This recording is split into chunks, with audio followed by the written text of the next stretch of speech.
En 2023, j'ai alterné entre plein de projets différents, plein d'activités différentes et j'ai fait quand même pas mal de merde. Aujourd'hui, j'ai à peu près le même nombre de projets, mais je trouve que je gère quand même beaucoup mieux tous mes projets différents, que je gère mieux mon temps, etc., que j'arrive à être un petit peu mieux au final. Parce que vraiment, je peux vous dire qu'en 2023, les gars, j'étais un tryharder et je faisais n'importe quoi. Ok, donc cette vidéo, je vais pas forcément parler de SEO, trucs comme ça, parce que là, c'est vraiment pas le thème de la vidéo. Là, j'ai envie de plus parler de productivité, de conseils, voilà, que je peux donner comme ça à des gens qui veulent un petit peu tryhard, parce que je pense que les gens qui regardent des vidéos sur le SEO, c'est des gens qui sont peut-être un petit peu déter à faire quelque chose. Enfin bref, je sais pas, peut-être que non, mais a priori, j'espère. Là, je vais t'expliquer les trucs cons que j'ai fait, les trucs bien que j'ai fait aussi, mais avant tout, contexte. Ok, donc 2023, au bout d'un moment, je me dis, ok, j'ai envie de faire une entreprise en quelque chose, et ce quelque chose, ça va être le SEO. Alors, pourquoi le SEO? Tout simplement parce que j'ai regardé, en fait, j'ai vu l'arc de mes compétences, et je me suis dit, bon bah, il y a le SEO, je m'en sors bien, et donc, bah, c'est ce que j'ai fait. Donc, je me suis dit, ok, création d'entreprise, je vais faire du SEO, etc. Bon, évidemment que moi, en fait, je regardais les vidéos des mecs qui lancent des agences qui font genre 20 000 € le premier mois, tu sais, des trucs comme ça, et je me suis dit, ah, vas-y, tranquille, je vais faire pareil. Bon, évidemment, ça ne se passe pas comme ça, la vie, ça ne marche pas comme ça, mais bon, au moins ça m'a permis de voir tout plein de trucs différents. Tout ça pour dire que j'avais pas énormément de temps. Pourquoi est-ce que j'avais pas énormément de temps? Alors, il faut savoir que, en plus donc de vouloir créer mon entreprise, j'étais et je suis quand même en alternance. C'est-à-dire en alternance, en gros, c'est je suis en études supérieures. En fait, une semaine, t'es en cours et une semaine, t'es en entreprise. Ça dépend des formations, des fois c'est plus ou moins de temps, etc. Enfin bref, tout ça pour dire qu'en gros, en fait, à la fois j'avais les cours et à la fois j'avais le travail. Il faut savoir que quand t'es en alternance, les cours c'est 35 heures par semaine. Donc 35 heures de cours, je peux vous dire que c'est compact, hein. Je peux vous dire que c'est quand même assez compact. Et donc il y avait ça qui se rajoutait, plus le côté entreprise que je faisais pendant les cours et après les cours, et plus voilà le fait de faire un peu de sport, donc d'aller à la salle principalement. Donc vraiment, comment te dire que là, genre 3 objectifs comme ça, c'était assez compliqué à mener. Plus après à côté, je fais pas partie de ce genre de mec qui pense qu'il faut genre éliminer tout ce qu'il y a dans sa vie perso, parce qu'il y en a, en gros, genre un objectif, quitte ta meuf, quitte ton taf, quitte tes parents, enfin je sais pas, mais en gros des trucs genre vraiment abandonne tout et donne tout dans tes projets. Moi je pense qu'il faut pas faire ça, je pense qu'il faut pas être con, tu vois, donc j'ai décidé de garder tout ça à la fois. Mais donc jongler entre vie sociale, sport, projet de création d'entreprise, alternance, études, frère, c'était lunaire. Pour te donner un exemple, j'avais des journées où je me levais à 5 heures pour aller à la salle, donc voilà, Basic Fit. Donc j'allais à la salle et tout. Après j'allais en cours à 8 heures. Ensuite pendant les cours je travaillais un peu sur mon entreprise et tout. Je me créais mon site, machin et conneries là. Et puis après quand je rentrais, soit bon allez j'allais voir ma meuf, je sais pas, je l'appelais, des conneries comme ça. Et puis après boum, travail encore. Travail et là sur donc ma petite entreprise. Et c'était quand même assez compliqué. Voilà. Parce qu'au final en fait j'allais me coucher à 23 heures. Donc ça faisait du 5h 23 heures avec peut-être allez 2 heures où je me détendais un peu. Et c'était tout. Et c'était très très dur. Enfin c'était dur. Dans un sens je travaillais pas forcément le week-end. Tu vois, parce que le week-end je profitais de ma life, tu vois. Parce que en fait faut que tu gères plusieurs projets en même temps et moi j'ai fait pas mal de trucs de con. Donc les trucs de con, je vais te le dire et je vais te dire surtout pourquoi est-ce que tu ne devrais pas faire ces trucs de con que moi j'ai fait et en fait allez quelques petits conseils pour voilà gérer plusieurs projets en même temps parce qu'aujourd'hui j'ai exactement le même nombre de projets sauf que au lieu de juste faire ma petite entreprise, je fais des chaînes YouTube, mais c'est en soi pour ma petite entreprise, donc tu vois, ça reste dans la continuité, mais là j'arrive beaucoup mieux à gérer mon temps. Donc, qu'est-ce qui a changé entre temps au final? Alors, je vais t'expliquer quelque chose. Déjà, le premier truc que j'ai fait, c'est de prioriser. En fait, j'ai juste été con avant, parce que je mettais la salle, l'alternance, l'entreprise et les autres trucs, genre vraiment sur le même pied d'égalité que... Enfin, en fait, entre elles étaient toutes sur le même pied d'égalité. Alors, ça peut être bien pour se lancer dans plusieurs projets en même temps, mais moi, je trouve ça un peu con, parce que du coup, dans une journée, tu n'as que 24 heures, tu devines bien. Et des fois, quand t'as que 24 heures, t'as pas forcément le temps de faire genre 4 trucs en même temps. Et donc, ce que j'ai fait, c'est que là, j'ai priorisé. Par exemple, je sais, voilà, moi, j'aime bien aller à la salle et tout, machin, j'ai envie, voilà, parce que j'ai pas envie d'avoir un physique de clacos. Mais je sais aussi qu'il y a peut-être d'autres trucs qui sont plus importants que ça, tu vois. Donc, c'est pas le truc que je vais prioriser. Par exemple, des fois, je vais prioriser un petit peu plus mon sommeil. Je vais me dire, ok, vas-y, ce matin, j'y vais pas, tranquille, je vais dormir, puis après, je vais me réveiller, je vais aller tranquillement au taf, puis après, j'aurai l'énergie pour faire des vidéos, pour faire des trucs comme ça. J'ai quand même gardé en priorité tout ce qui est cours, alternance, parce que c'est genre la voie de la sécurité, mais j'ai mis en deuxième, justement, le fait de faire donc des vidéos. Et donc là, ça fait quoi? Ça va faire 2 mois presque que j'arrive à tenir genre 3 vidéos par semaine qui sont d'une qualité moyenne. Voilà, c'est pas des vidéos de fou non plus, mais c'est des vidéos genre de qualité moyenne que j'arrive à tenir depuis maintenant quand même 2 mois. Donc bon, ça va, hein, c'est quand même pas dégueu. J'arrive quand même à tenir ça et j'ai quelques résultats, ce qui est quand même beaucoup mieux au final. Le deuxième point que j'ai remarqué, remarqué qui était assez important, c'était d'avoir ce qu'on appelle des incompressibles. Alors les incompressibles, c'est quoi? C'est en fonction de tes priorités. En fait, tu as défini tes priorités. Moi, par exemple, c'est aller en cours et aller en entreprise. Et ma deuxième priorité, c'est donc de faire des vidéos YouTube pour mon entreprise. Donc mes incompressibles, qu'est-ce que c'est? Mes incompressibles, c'est le fait d'aller au travail. Bah voilà, en fait, les incompressibles, c'est ce que tu ne peux pas ne pas faire, ok?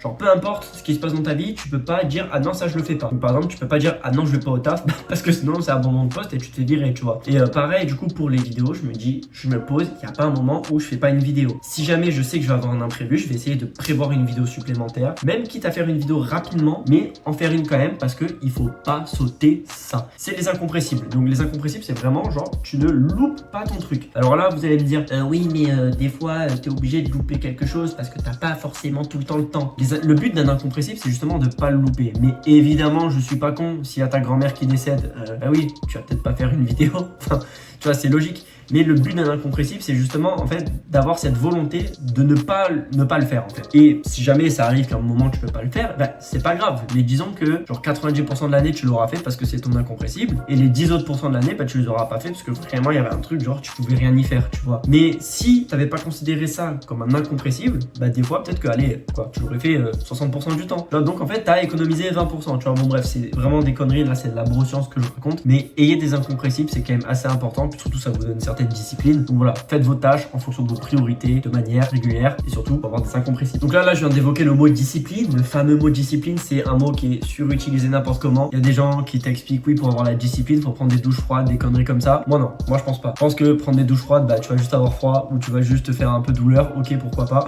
Ça après c'est ce que tu veux frérot, c'est tes couilles. Mais moi ce que je conseille pour avoir à la limite pour avoir de la discipline, c'est plutôt justement d'être motivé par ce que tu fais. Alors en fait la motivation ça va et ça vient. Ok, c'est quelque chose. T'as des pics de motivation qui sont irréguliers, ça d'accord. Mais t'as une motivation qui est profonde. C'est-à-dire une motivation qui est profonde. Genre par exemple moi là je fais des vidéos YouTube depuis 2 mois, 3 fois par semaine. Pas parce que ça fait 2 mois que je suis motivé. Il y a eu des fois où vraiment j'ai eu la grosse flemme là, tu vois. Mais ce qui m'a permis un peu de tenir, c'est de me dire bah ah ouais en fait si je fais 3 vidéos par semaine, c'est parce que derrière j'ai un but, derrière je sais pourquoi est-ce que je les fais et donc je vais continuer de les faire peu importe ce qui se passe parce que derrière j'ai un but, mon objectif il est clair, tu vois. Mais si j'avais pas d'objectif, bah des fois je me serais dit ouais, j'ai la flemme et je l'aurais pas fait. Je l'aurais pas fait. Et je le sais très bien parce que ça m'est déjà arrivé en fait. Ça m'est déjà arrivé, bah, par exemple, quand j'allais à la salle, à un moment, j'y allais pour pas forcément j'étais pas trop motivé. Bah, des fois, j'avais la flemme et j'y allais pas. Enfin, et même des fois, là, aujourd'hui, ça m'arrive, j'ai la flemme d'y aller, mais genre juste par flemme. Parce que je me dis, oui, bon, ok, mon objectif, c'est quoi? C'est aller à la salle. J'ai pas vraiment d'objectif, j'y vais comme ça. Donc, il y a des fois où ça saute. Alors que tous les autres trucs, j'ai des objectifs et du coup, j'y vais. C'est quand même, tu vois, on remarque qu'il y a des différences. Hein. J'ai pas de motivation profonde pour la salle, donc des fois, je fais sauter. J'ai une motivation profonde pour les vidéos, pour développer mon entreprise. J'ai jamais fait sauter. Il y a jamais une seule fois où j'ai fait sauter. Allez, peut-être quand j'étais malade et que j'avais la chasse. Oh. Voilà, faut m'excuser. Mais bon, pour quand même pouvoir gérer plusieurs projets, faut quand même avoir un cap. Parce que, en fait, si t'as pas de cap, t'avances comme ça et tu sais pas où tu vas. Donc, faut quand même avoir un cap. Moi, par exemple, là, mon cap pour les vidéos YouTube, c'est d'avoir 1000 abonnés. Dans combien de temps, je sais pas. Parce que je sais pas combien de temps ça va me prendre. Mais c'est mon cap. Tu vois, là, c'est un objectif que je me fixe. Et quand j'y arriverai, après, là, je me fixerai un autre cap. Mais si je vois que j'arrive pas à l'atteindre, je me dis, ah, peut-être c'est moi, je suis con, peut-être il y a un problème, tu vois. Et dans ce cas-là, je réajuste. Et c'est ce qu'on parle, du coup, justement, c'est ce que je vais vous dire, c'est le fait de réajuster. En fait, réajuster ce que tu fais, c'est super important quand tu gères plusieurs projets. En fait, savoir réajuster, c'est genre vraiment la base. Parce que des fois, tu vas faire plusieurs projets et dans un, tu vas faire de la grosse merde. Et faire de la grosse merde, c'est vraiment le truc à pas faire. Moi, je peux te dire que j'ai fait de la grosse merde quand j'ai lancé mon agence SEO. Là. Déjà, lancer une agence SEO alors que t'es tout seul, déjà, c'est chelou. Mais l'erreur que j'ai fait, par exemple, c'est me borner à faire de la prospection après 17 heures par mail. J'étais complètement con. Ça sert à rien, en fait. Les entreprises, elles sont fermées. Tu vas prospecter qui? Tu vois, c'est comme si tu allais donner des prospectus, des flyers devant des écoles à 12h30.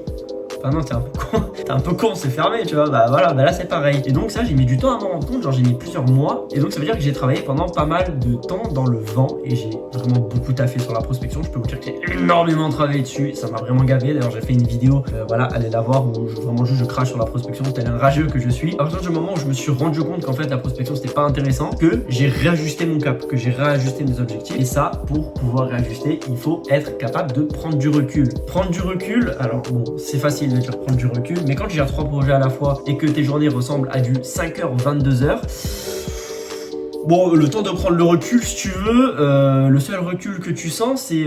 J'ai pas de blague à faire, voilà. Mais tu sens pas de recul. Donc bon, moi j'avais réussi à trouver une petite technique pour prendre du recul. Vraiment, c'était une grosse technique de Golemont. C'est-à-dire que j'ai ma fenêtre qui est juste là. Je prenais une tisane le soir, genre quand la nuit il y avait des petites étoiles. Je regardais comme ça et je buvais. Comme un énorme Golemont, et genre en fait juste je me posais, je me reposais l'esprit, et puis voilà, ça me permettait de réajuster un petit peu mes trucs, mais ça marchait pas trop. Honnêtement, le meilleur truc c'est de se prendre une pause de une semaine. Tu dis ok, pendant une semaine j'arrête tout et je vois, et donc au final j'ai vu qu'en fait la prospection c'était de la merde, fallait pas que je continue parce que enfin clairement là c'est pas que c'est de la merde, mais que là c'était pas adapté à moi, à ce que je devais faire, et donc je me suis dit ok, j'arrête, je vais faire des vidéos YouTube, et là j'avais un feeling. Donc voilà frérot, si tu veux gérer plusieurs projets, eh ben bon courage à toi. Voilà, je t'ai juste donné mon expérience par rapport à ce que j'ai vécu. Voilà, parce que franchement en 2023, même début 2024, j'ai charbonné comme un enculé. Et là aujourd'hui, je charbonne toujours, mais j'ai moins l'impression de charbonner dans le vide, donc ça me fait plus plaisir. Bref, je rappelle que aux 1000 abonnés justement, j'ouvre un Discord communautaire où je vous donnerai des conseils personnalisés en SEO. Donc voilà, si vous avez un projet, n'hésitez pas à vous abonner, à partager à vos potes pour que eux aussi ils s'abonnent. Et puis voilà, aussi vous pourrez parler dans le Discord tranquillement, sans aucun souci, pour vous donner des conseils entre vous. Bref, je vous fais des bisous et ciao.